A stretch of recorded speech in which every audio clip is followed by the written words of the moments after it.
Ladies and gentlemen, welcome back to this new series on my training for my quest to the Grandmaster title, or basically my training behind the scenes for competitive chess. In episode number 1, I took one training game that I played against an anonymous international master, my training partner, rated 2400 ELO, and it was just one game. This episode is 2 games. The time control is 10 minutes with 5-second bonus. The first game, I've got the white pieces. The second game, I've got the black pieces, some analysis afterward, and that's basically it. Continue to let me know your feedback in the comments. I hope you enjoy, and I'll see you at the end. And with c4. Curious. Oh, my opponent plays g6. This is not what I prepared for at all. Interesting. I was preparing with some knight f3 stuff. I'm kind of glad I don't have to show anything now. Let's go d4. The reason why I thought there for a little bit is because I'm not really sure exactly what we're gonna get. Because my opponent, you know, plays the King's Indian defense. I know it's his former opening. Let's go. Man, there's a lot of ways to play this. Knight c3. There is c5, and I don't really want to allow that. So let's go. Let's do this. I'm gonna play the 3 pawn. I'm gonna play the 3 pawn, and here there's knight c6. He just goes for d6. So this is a King's Indian with this move delayed, and can lead to some interesting stuff because black can basically just play the move e5 at some point. I'm thinking to play whether knight f3 or knight c3. Now I think my opponent's gonna play e5 here. And he does. So a way to kill your opponent's fun completely is to just take. D5, there's always going to be f5 stuff. And we can have a very exciting game of chess like that. Knight f3 and bishop e3 is kind of the other way to do this. Let's go with... I'm going to take. And then I'm going to take. And now we'll play an endgame. This is what we'll do. Now... There's a couple of ways to do this. I can give a check on g5 and then castle long. Or I can just play bishop e3. I'm just going to play bishop to e3. So we have totally symmetrical structure in terms of 4 and 3. Obviously, still some imbalance. For example, there's a fight for this square now. And really, the benefit is that both of us are pretty inexperienced in this position. So whatever my opponent had prepared, I'm just going to take on e5, get rid of it. This is all blocked in now, and this is not an easy position to sort of figure out on the fly. But it's good that my opponent surprised me with c4, g6 because, well, I don't have to show. I was actually sort of worried if my opponent had played knight f6, e6. Maybe I'd have to show some of my actual tournament prep, but it's okay. This will be a good reminder of reviewing this line. And I have reviewed this. I also play this with black. This is in my notes with the black pieces. Get the g6 scores. So this is in my notes, but rather than d6, which is one of the options with black, I also recommend knight c6. So I don't like to play these positions with black, and based on the way my opponent is spending time, I don't think my opponent does either. So I think long castles is a move, but I actually think so is rook d1 check, and I don't exactly remember the difference. I don't remember the difference. It's far more natural to play long castles, though. That's number 1. But I could go rook d1, and then figure it out. That is option number 2. Castle short. I don't know. I don't know which one is better. So, and I'm also thinking knight f3, knight g5 to get over there. Let me delay for one more move. I'm going to play knight f3 to go knight g5. I'm still not going to commit everything I want since my opponent has now given me this bishop as a target. So, for example, maybe f6 is required, right? And so now it's very common to trade the bishop over here on h6 and get rid of mine, which if I castle queenside becomes easier, actually. Becomes easier to do that. So let's take a look at this position. I'm going to castle long. It seems I don't see why I wouldn't do it. So I'm going to do it. And now the question is there a knight d7 or is the king moving somewhere? Now, king e7 is an idiotic move, but king e8 or king c8 both make a lot more sense. Although this makes less sense, right? So there's knight d7. Now, I know that this might be coming, and I might anticipate somehow not trading. I also could just trade. c5 is an option to take some space. Bishop h6 takes, maybe something like h3. I have to do something here that makes sense.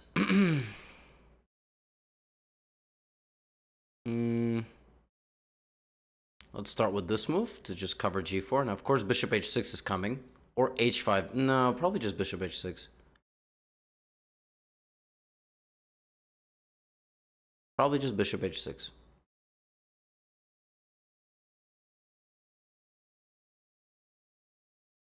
I was thinking to come there and there, go bishop c5, just completely avoid the trade. There is no knight c5 because of this. And by the way, just in case anyone's wondering why I keep mentioning this, and you see my opponent has in fact gone for it, it's a very common idea to give away your bad bishop in the King's Indian. Like if you ever get a position that looks kind of like this, it's considered the not so good bishop. c5. A move I would really like to play. And maybe bishop b5 next. And so my logic is that if king e7, I was thinking to go knight d5.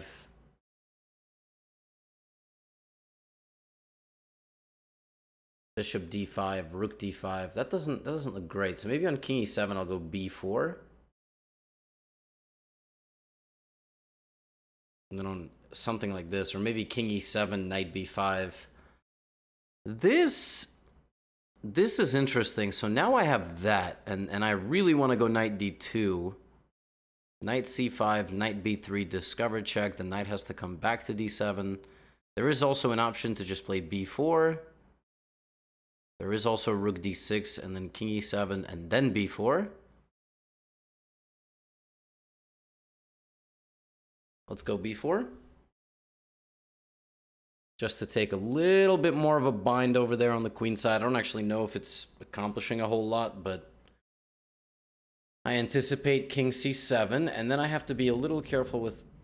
Well, it's the thunderstorm outside. I have to be a little bit careful. Knight f7, I'm not crazy about. I don't love that move. Now I think I'm going to rotate over my knight. If we trade bishops... That's a question I need to figure out if I want. The d6 square looks really nice. Because my knight on f3 was not doing a whole lot. And if I can rotate the knight over to the queen side, that would be a benefit. If I also can play knight c4 and maybe trade the bishop for my knight, I don't know which one is better. I think ending up with a bishop on c4 might be better. Because I can target f7 and that looks nice. I don't know. But a5 is lurking, this counterplay shot. There it is. So if bishop c4 here, knight b6 should win the game for me. If takes, I have knight a8, and that's just winning. I'm gonna do it. Bishop c4, it's a danger levels. If ab, I take, and that's hanging. And if take, this attack on this poor king positioning is really looking nice for me. So I kind of get to my desired position with slightly more activity than my opponent. Whether I'm winning or not, I don't know. But I do have more activity. I think bishop c4 is good. Now, could I have just gone a3? Yes. And also, I don't think taking is that great because this is destabilized. But a3 takes, and something like rook a1, I mean, I don't think that's that scary. Okay, so my opponent plays king e7. I can take on e6. I can also just play a3 by itself. I don't really think there's a difference. I'm going to go a3 now. And the the goal of the position is probably to make sure my king is on b2. A1 is coming or something. Rook a1, king b2. I don't... Nothing there. I can pre-move this move. I mean, most likely scenario, the queenside just gets killed off and we make a draw. b5. Okay. That's an interesting one. So, en passant is an option and required by some members of the community, but I don't think I want to do that here. I can take here, take, put my knight on b3 to try to go to c5.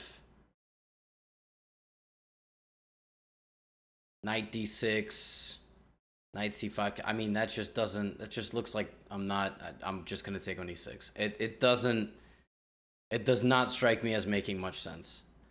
So now I can still go knight b3, and I think I very much will do that because knight a5 looks really juicy. And that's what these positions are about. That square and that weakness. And rook a3 is not a problem because king b2. Again, it's really...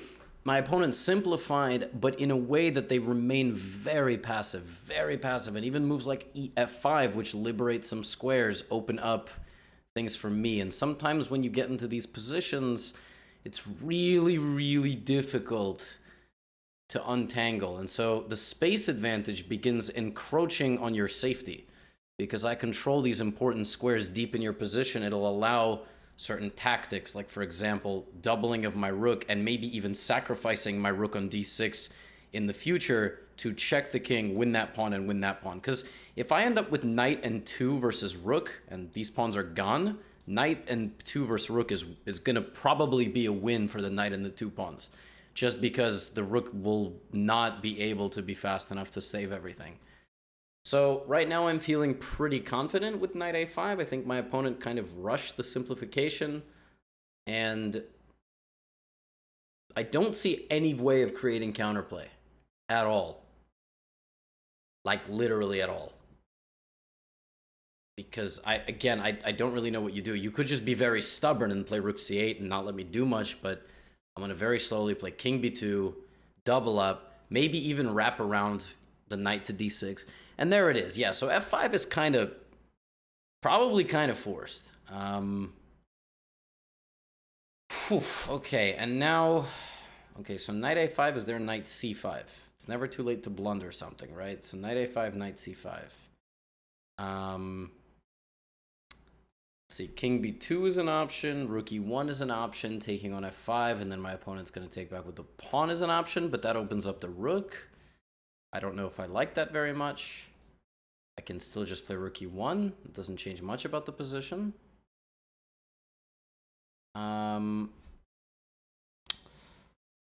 Or I can double up on the d file with a move like rook d2. I don't know what's best. So I think I'm just going to go here. Now, I'm not scared of f4. I don't think I'm scared of that move, because then you're never getting the counterplay you so desire. So I'm keeping things flexible. If the knight goes to f6, it immediately takes its eyes off this, and I can go to a5. Or I can take and go to a5. Or I can take and play knight d4 check, because now I have this open line, and that's game over. So the king is not the one that's trying to create the counterplay. My opponent is trying to combine the pawns in the center and open the g file. There's f4, and maybe f3 is coming, so maybe I should play f3 myself, but then again, that sort of passes the moment back to my opponent. Yeah, so the guy is keeping an eye on knight a5, essentially, and not letting me do it very easily. So I gotta figure something out. What I'm thinking is just to blast him down the middle. I don't really see a way around it. This is basically the amount of counterplay that exists here. Maybe I should have played f3 myself. g5, rook d2, h5, rook... Maybe this is something. There's rook c8. Not anything we're not expecting. Here's me doubling my rooks. And constantly eyeing that. And maybe there's another way to do this. Okay, so now there's kind of this move. I gotta be careful. Just play a king move to make sure everything's covered over there. Maybe what I need is rook a1. Okay, there's a move. What about g4? This maybe. Rook d6 there. Rook takes. King goes back. A little bit rushed. Can't quite get in. This knight has no purpose. I should do something with this knight. Question is what? What should I do with this knight? It does cover that.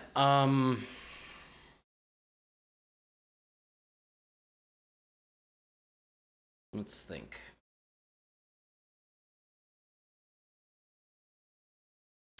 Thinking to do something over here, but maybe I don't need to do anything. Maybe I can just move the knight to e2.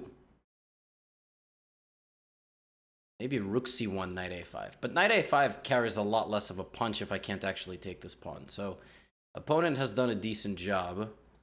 Whoa. That is not a move I was expecting. Okay. So king c3 to guard b4. I don't I don't like it, but maybe it's necessary. Wow.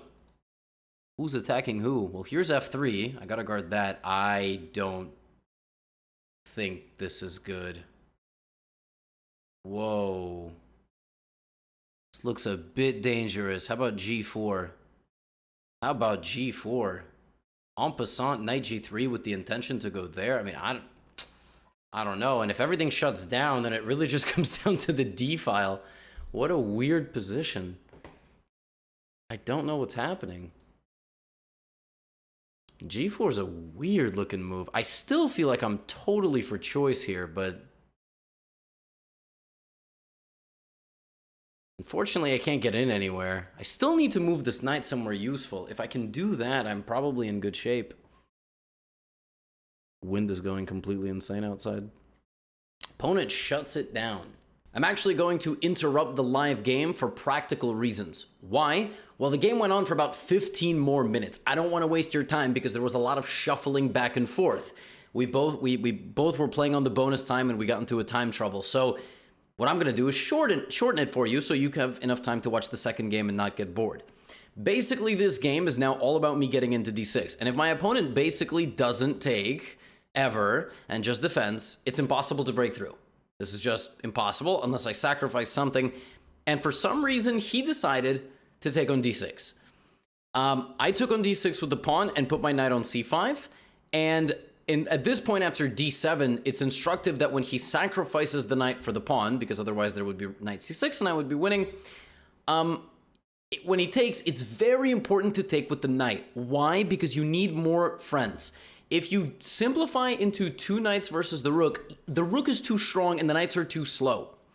So it's very instructive. You have to take with the knight. You're constantly creating threats. And essentially the way my opponent defended this position was by threatening constantly the infiltration on the A file, to the point that I got everything perfectly situated. But it's still very difficult to commit to this move knight d7, which is what I did, because this is coming. Right, the counterplay, the only source of counterplay is by doubling up. And finally, I decided I was brave enough. I took on e5, and here I can take another pawn and just basically run away from the checks over here. But I like this move more because when these checks come, I thought that I was correctly forcing a trade of rooks. And I was. And even though I'm losing my f3 pawn, I have a pass pawn of my own. I can take this, I can take this, I can take this and this, but it's about your biggest asset, which is your pass pawn, so I pushed it twice. And then I gave him a check. His king cannot come here because my knights work together, but at this point I had like no time. I had like 10, 15 seconds. And to block his rook from covering my e-pawn, I played knight e4. He went here, and here the easy move, knight d6, just wins the game. Because if he tries to slow me down over there, he's just not quick enough. I can queen. And I also have knight f7 check and the absolutely savage knight d8, which just disconnects the rook from the pawn. But we were in time trouble, and instead, all the pawns flew off the board. And this is actually just a draw, because what happens is he will sacrifice the rook for my remaining pawn, which is exactly what he did. And we ended up with king versus king. So it's kind of iconic that a position that was completely locked and there was no way through ended up being a draw, and that's why I wanted to save you 15 minutes, because even though I like ad revenue, I don't like sacrificing my own integrity and insulting my audience. Let's move on to the second game. Here we go for game number 2. There's e4 and c6. d4, d5. I think this is what we're going to get, I would imagine. There it is. Okay, so I've only ever played bishop f5 over the board. But today I'm going to play this c5. This is in my Caro Kann course. But bishop f5 is a very, very good move also. Here's e6. And if, you know, my future opponents prepare this, then... Hello?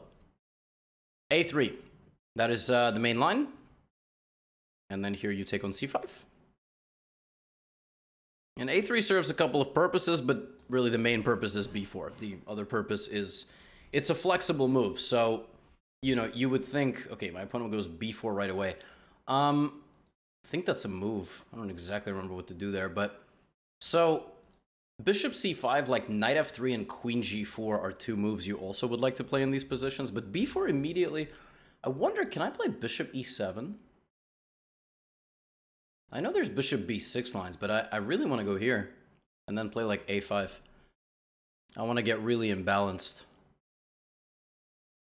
Maybe I was supposed to go bishop b6, a5, but I'm going to go bishop e7 and try to play for a5. That's going to be my plan. This is what I had prepared prior to the game today. So we'll see what happens. I think we're both basically out of our comfort zone. Except I think my opponent is probably slightly more prepared. But what do I know? So I wonder, do I play a5 now? Let's do it. I'll go for it. I mean, my opponent's shown me that clearly he wants to play b4. By playing the move b4, groundbreaking. And b5, there could be some knight d7, and you know, you basically try to win the control over the c5 square. And once the pawn goes to b5, nobody can ever fight for that square ever again.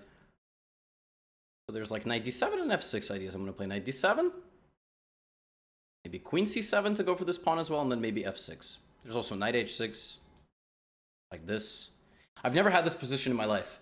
So, training game, I've never played this position, and I've really very rarely studied this position. Think about that. I've played like 600,000-700,000 games of chess in my life. I've never had this on the board, with white or with black. It's cool, right? Chess is unbelievably vast. We have an existential moment there.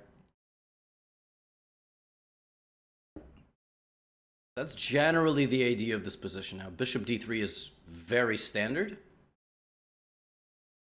Bishop d3, bishop b2, knight d2. Sometimes white has this move c4 to kind of... But here I don't. Maybe, actually. But I don't think so.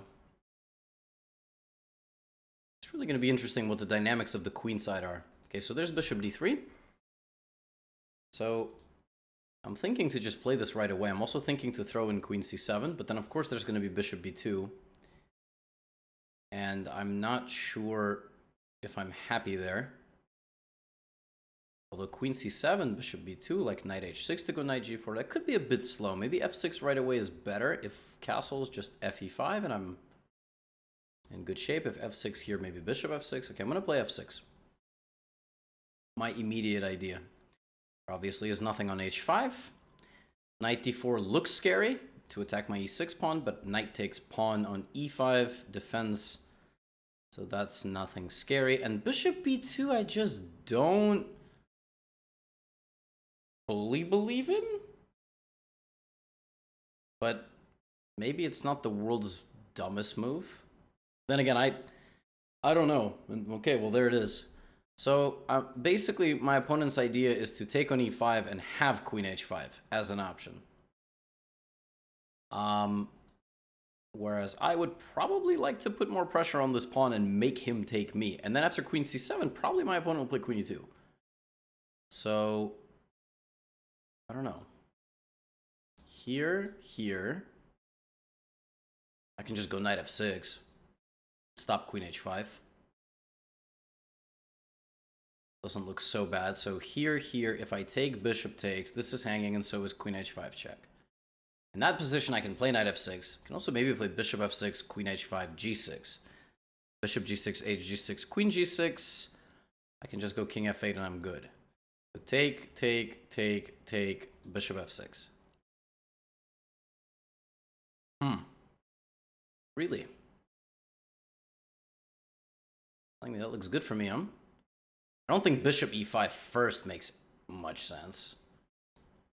Bishop e5, and now the question is, do I play bishop f6 or knight f6? I kind of mentally prepared myself to play bishop f6. But I don't know. Knight f6 is also interesting.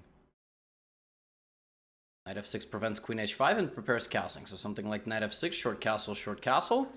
Who is better there and why? I think bishop f6 poses more problems in the sense that I don't think you can just lazily play this position. I think you need to solve problems. And then if I get my queen to f6 first, then I'm in good shape. Really, the e5 square is the thing. So if white can play here, f4, put the knight, a new knight on f3 and clamp down, I'm in trouble. But if here, take, queen f6, I mean, I don't think f4 actually does anything. f4 just... Oh, wow. Admittedly, I completely missed that move. Wow. That is a great move. Lightning outside or something? Jeez. That is a great move. I didn't even... That move did not even occur to me. Wow. Can you guys hear that? You guys hear that thunder? That is crazy. Knight h6. Queen h5. Knight f7. Knight h6 here. I like this move, I think. Wait. Knight h6, yeah. It's a very non-standard way of developing, but I'm threatening knight f7. Well, I'm threatening bishop e5 here, knight f7. He did play this. I'll play knight f7. Okay, f4, good move. If I ever take on e5, he's going to take with something and it's going to be unpleasant. So I probably have to play the move g6 here. The only thing that looks even borderline reasonable. Now the question is, where does he move his queen? Once I've blocked an attack on h7, which is, by the way, why I couldn't castle, because I would get mated in one move. Now that I block out his queen, I can take on e5. A pawn will land there, and the pawn will block anything from being on e5. Then I need to worry about those squares, because they're surrounding us. But I should be okay. This is really the only move that maintains defense. You might have some other tactical tricks, but yeah, there we go. Check this out. If I take, queen b6, king h1, queen d4, I attack the rook and I attack the pawn. That could win me a pawn. But I have to correctly evaluate that position. Take, check, here, knight d2, queen e5. There's no rook takes f7. I don't think my opponent's going to go for a queen trade. So then the question is, like, what if queen f2 or queen f3 or queen g4? Probably a short castle. Maybe the next rook comes over. And then I can bring back my queen, let's say somewhere. And then try to push for e5. Like, let's say queen f3, short castle, rook e1. It's a fascinating position. I'm a pawn up. It's very dangerous. I'm going to do it. So king h1, I'm going to go check. And that hits everything. Of course, queen f2, I just take. So here comes queen d4. And it's a nice little tactical sequence and combination that results with me being a pawn up, but potentially in a very dangerous position. But it's a pawn's a pawn. And I'd rather kind of take risk in this game. It's not a game that counts as much. Everything has come true. Everything about my calculation has been accurate, except my opponent played queen f2 instead of queen f3. The major difference being that the queen fights for a dark squared complex. But otherwise, it's the exact same thing. Now it all comes down to seeing how accurate I was. So here's the thing. If I play queen d6, I target the a3 pawn just for kicks, but what I really need is if I can get this pawn to e4, I am much better. Because I block out the bishop. I mean, I guess I could have also gone to g7. I really want to protect my rook. It also really helps my bishop covers my pawns. There's all sorts of sacrificing ideas and then trying to attack my king, but they all take time, and that's a big weakness. But the move queen f6 on its own doesn't actually do anything. I guess you do threaten this, but queen f6 I can move my knight, and that would be really bad for my opponent if I got some, quick trades off, trade of rooks, trade of queens. Because again, you remove the queens, you remove the rooks, white's attack slows down, black is just a clean pawn up. This is really not close. So perhaps the best thing for my opponent to do is just to fire away. Just play c4. Just keep some sort of initiative alive before I can get settled. c4, bishop d7, c5, something like this. This very well could be the best move. But then I would take, and this would be under attack. But still, I mean, then you just go all in. You just go all in. Then rook e3, and you're constantly creating threats, and it's a scary position. It's a lot of smoke and mirrors, but it's unpleasant, and then, you transfer the rook over. I think c4 is the best move. So we'll see in the post-game analysis, but I think that trying to attack me before I can get fully settled, probably the way to go. My opponent can't hear me, so there's no stream sniping here. It's just me and my thoughts. I gotta say, I don't like how that looks. I don't like how c4 looks. I don't know what my move is when my opponent plays c4. Chess is so hard. You do your job, and then you just still suffer and suffer and suffer. To be honest, what I might do in c4... And there it is, yeah, wow, look at that. There's c4. If I take knight takes, I win the bishop. But if I take bishop takes...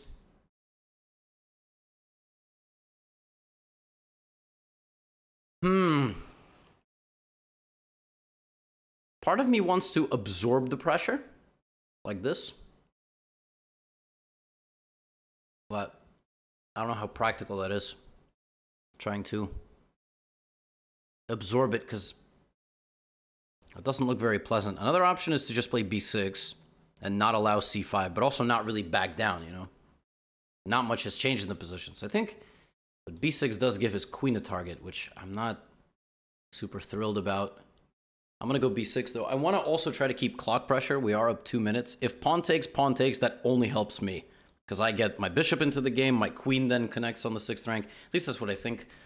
So I want to make it difficult for my opponent, and I want to keep tension. I don't really want to make them have an easy game. I mean, queen a3 did hit with tempo, and maybe the computer can figure out how to win after rook e3, but I didn't see it, and it looked pretty scary. And the last thing that I want to do is throw this game. I already messed up one today in training in a totally winning position, so my opponent's got 2 minutes. I'm getting now's the part of the game I'm getting close to my goal. I'm getting close to my goal of winning the game and playing a good game and an interesting game, and it's getting me excited. Is there rook e8? I don't think it does anything, but it sure looks scary. There actually might straight up be rook e8. Pawn takes rook e8, actually? No way.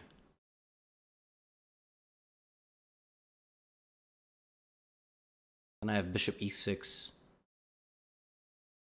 Rook e8 is an incredible move. Wow. That's a highlight reel move right there. If I take queen f7 and... Amazing. I think rook e8, I go bishop e6, and I hold, but barely. The other threat of rook e8, yeah, there it is. The other threat of rook e8 is queen takes f7. There was a threat, queen f7. But this allows me to kind of glue the position together for now, but man, oh God. All right, nearly a 3-minute time advantage. Let's not have any more heart attacks. Let's bring it home. Have a pass pawn. And opponent's got 90 seconds. I mean, he can play a lot of scary moves. Queen f6 looks scary, but I should be good, and I have a good bind, and I have an extra pawn, and I think I am threatening queen a3, queen b6, queen d3, queen e6, queen d2. No, but then queen f7. There you go. I'm not threatening it. Maybe I'm not. I can always push this pawn, by the way. Just sneak that a pawn forward, take a3, push this. Queen trade is good for me, but only in the right way. For example, if I trade like this, that looks good, but maybe the b pawn is scary. But I think rook f8. Rook and queen's off the board. Easy endgame win with the pass pawn. But so opponent's only got 1 minute. Only got 1 minute. Caro-Kann's a solid one. 50 seconds. Ooh, the hardest part here is to stay calm. Because you know you have a good position. I think that's a really bad move, though. I feel like knight e5, knight g5, something is winning here, for sure. There could be a sack, though. I guess I have to be a little bit careful. Knight e5. Knight d3.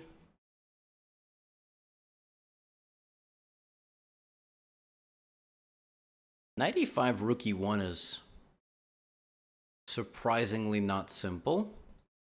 I guess I have queen e5. Bishop here. Do I have knight g5? No, queen g5, rook now, though. It's always protected. Knight e5, rook e1. I actually don't know what to play. Crazy. How does that happen?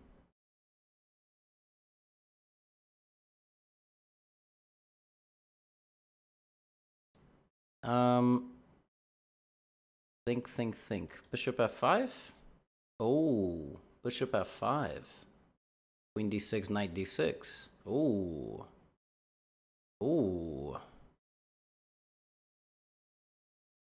If rook f5, pawn f5, maybe queen f5, but that... All right. I think I can win this. I had to think there for a little bit. And my brain probably totally clouded up. Like, I don't feel like I played that the best way, but I think bishop f5 is a nice and simple move, and we'll trade some pieces. Although my opponent could play, like, queen d4 and not trade.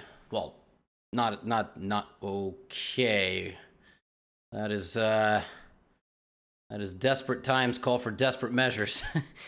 Even queen h7 is not, like, it doesn't accomplish much of anything because I can just play king f8. But I guess I gotta be accurate. Queen h6. Yeah, to hit the knight and also back rank. If queen d5, I have rook to d8 with a super x-ray. Very nerve-wracking, though. Very nerve-wracking. Still possible to hang mate. My opponent's only got 20 seconds, so that... There are some benefits to your opponent having almost no time at all. Still not over. I mean, I'm not going to win this game without a rook, right? So I should probably bring the rook. The question is, how exactly do I do that? Okay, let's maybe rook d8. How is it still... It's very frustrating. How is this game not over? How is this game not over? Fascinating. Let's do it. Sack a pawn. Queen c1, knight g1. I'm gonna go rook d8. I don't like that move, though. I don't like having to play that move. It's very upsetting to me I need to play that move. Definitely not a clean conversion. g4. That is aggressive and also probably bad. I think this move guarantees a queen trade. I don't see a way out of this. Now, whether it guarantees a win or not is another story. d4 or knight d6? Let's go here. 20 seconds is really not a lot of time, though. Oh. Almost hung a rook. Unbelievable. I'm really trying not to win today. Rook f4 is a fork. I mean, it's only so tricky that my opponent can be, right? Must be. There's so many tricks until they run out.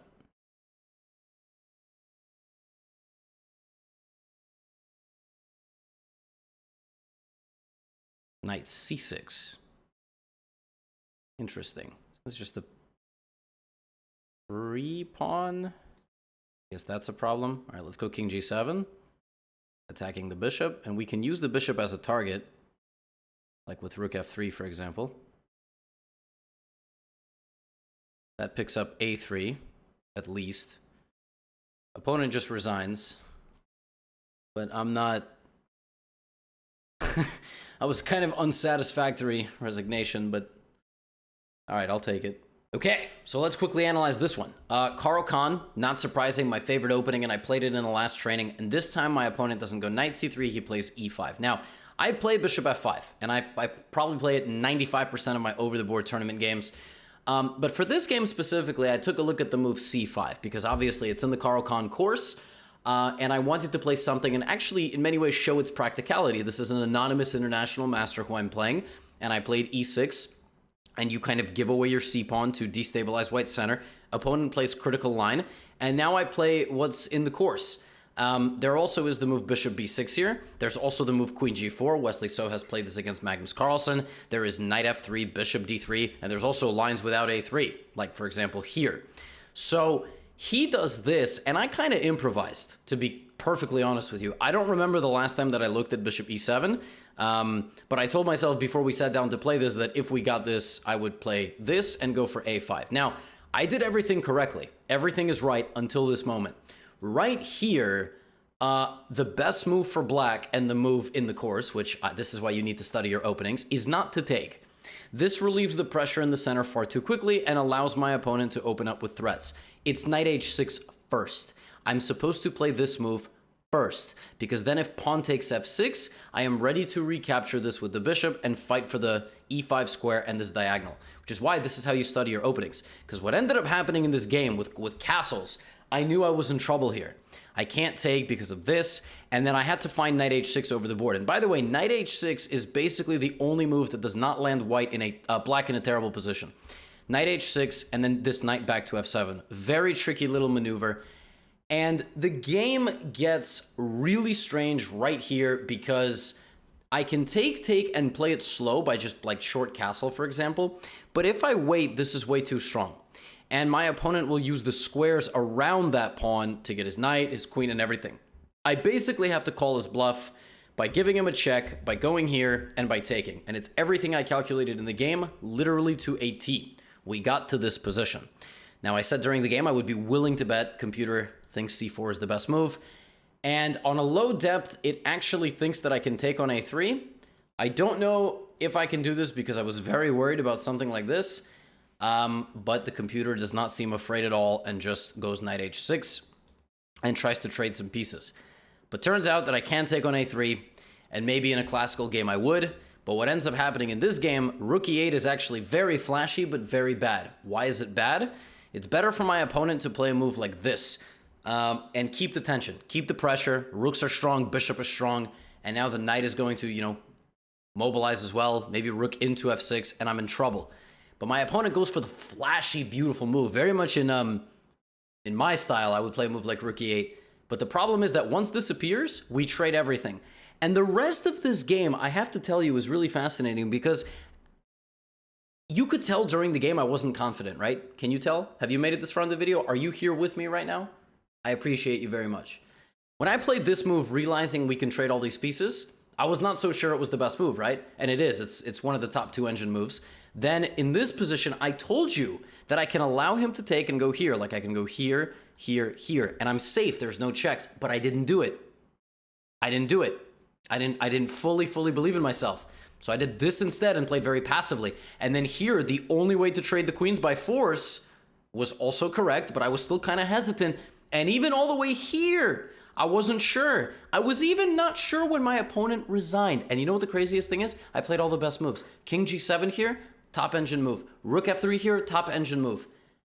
And my opponent resigned because he's going to lose a3, probably allow me to promote. And I was a little bit kind of like surprised he resigned.